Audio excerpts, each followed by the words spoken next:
Last summer, Hounslow Council's deputy leader wrote to you asking for an exemption from the ULEZ for Hounslow Council vehicles.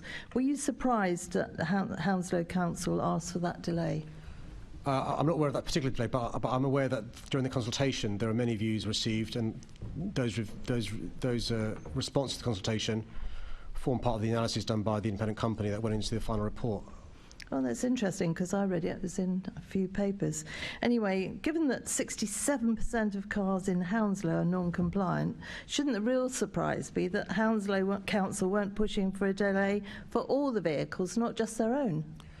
I'm not sure about the compliance figures in Hounslow or what they are now, but as I've said in answer to a previous question, I understand genuine concerns people may have, and that's why I'd encourage them to check whether their vehicle is compliant. If it's not compliant, whether they're eligible for the scrappage scheme that we've set out without any support from the government.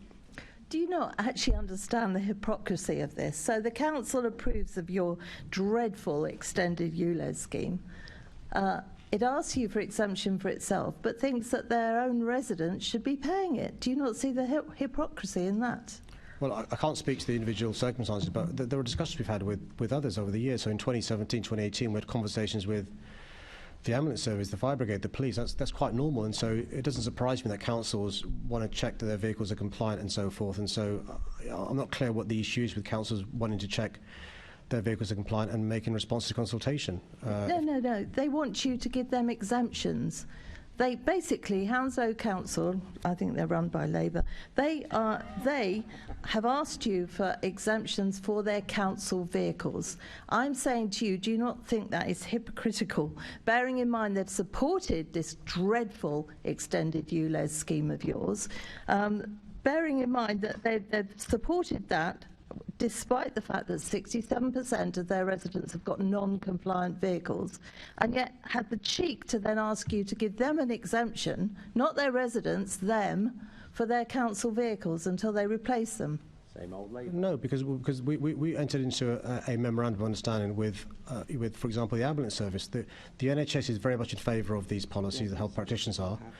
But we came to an agreement with some of those who needed longer lead-in times when we first embarked on this process. So that I think the issue of people wanting to make sure their vehicles are compliant is a good one.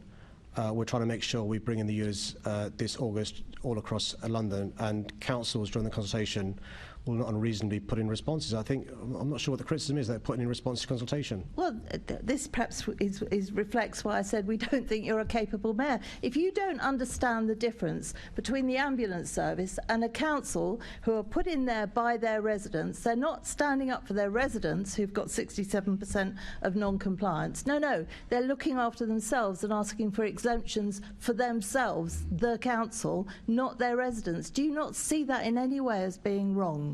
Well, they probably aren't eligible for a scrappage scheme, I suspect, and the residents, businesses and charities are. You obviously don't see it or understand it. Thank you. Thank you, Chair.